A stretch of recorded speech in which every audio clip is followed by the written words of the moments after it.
So you get a better sense of what these sustainability science thinkers are doing. Here is a brief expert of William McDonough speaking about his work. The key concept here is that leaders must become designers and designers must become leaders. From a personal perspective, when my mother called me after the magazine article in Time magazine came out, and it said we had developed a unified theory that in demonstrable and practical ways was changing the design of the world. And she called up and said, "What have you been doing?" And I've been working with Michael and a whole bunch of other people. That's what I've been doing. Humankind is facing a deadline. Can we change our industrial world? Can we move fast enough to avoid catastrophe? Will our creativity be equal to the task? This is the story of a revolution. How Bill McDonough and Michael Brancard and the people and companies they work with are building the sustainable economy.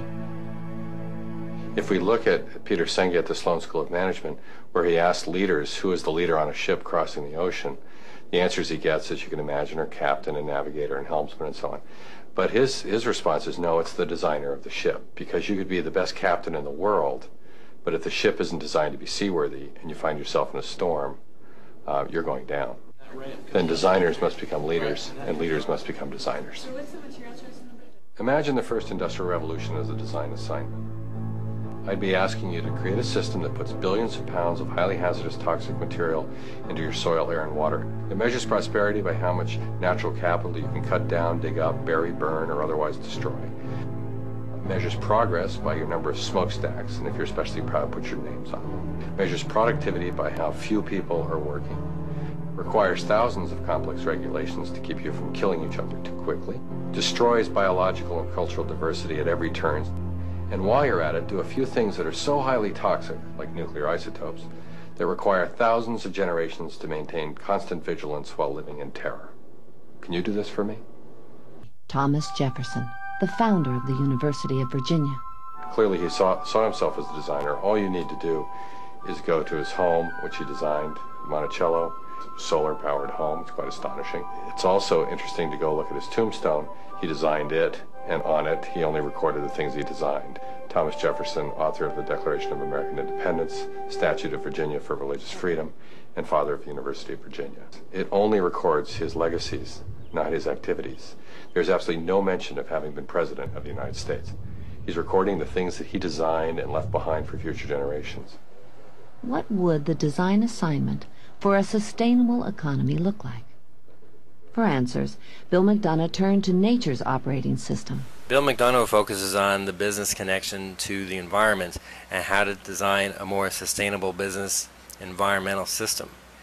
The CSR community has the opportunity to think like a designer and look at the even larger socio-political economic system.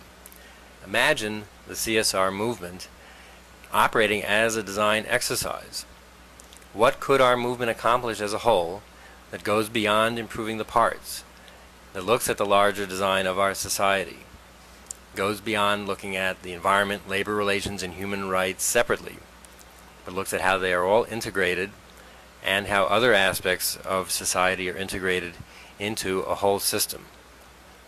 What might that whole system be that needs to be designed? The system that needs to be redesigned is how humanity relates to itself.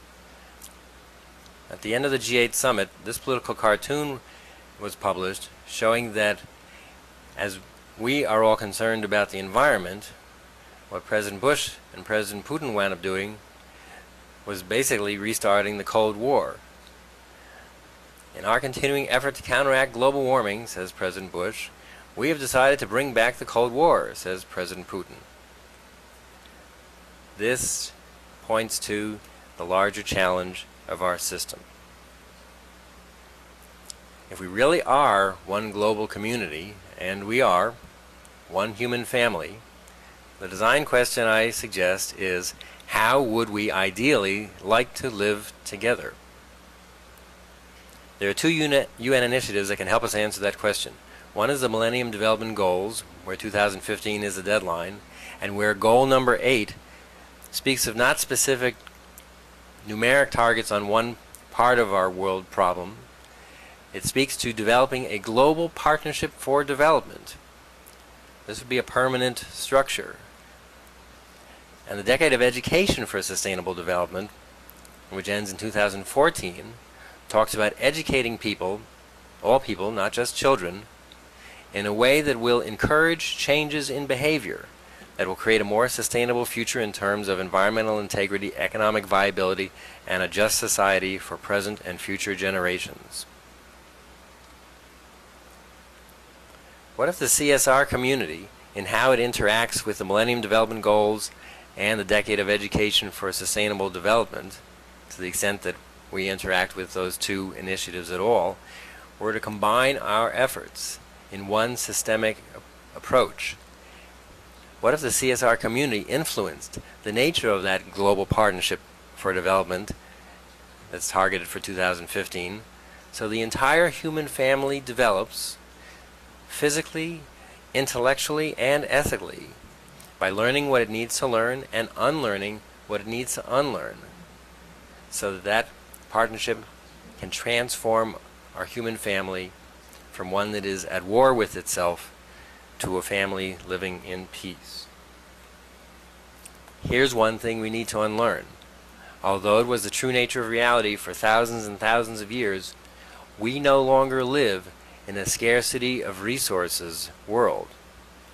We actually have the science to feed, clothe, and house and educate everyone on the planet. We're just not organized systemically around that reality. Here are other resources that can help in this effort. The systems-based development experts, such as Drs. Russell Akoff, W. Edwards Deming, and R. Buckminster Fuller. The caring-focused economic theorists, such as Ryan Eisler. Historian James Burke, who has a knowledge web project I recommend you all find out about, and most famously did the TV series, The Day the Universe Changed, and Connections. But before addressing what the USA network of the Global Compact can do, which is one thing I promised to focus on in this presentation, I want to mention the following related news that crossed my desk just last week. The Journal for Corporate Citizenship, in its June 2007 issue, is focusing on the corporate contribution to one planet living in global peace and security.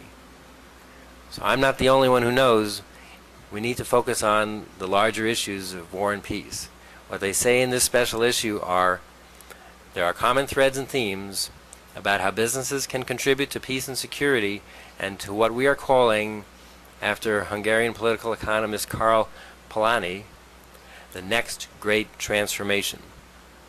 Clearly, there are significant signs that transformation is needed in the world today. And in addition to this special issue of the Journal of Corporate Citizenship, the same people are organizing a special event in Cornwall, England, from October 24 to 26. It's organized by the Applied Research Center in Human Security, the UN Global Compact, Boston College, and the Eden Project. I highly recommend you check out this event and go to it if at all possible.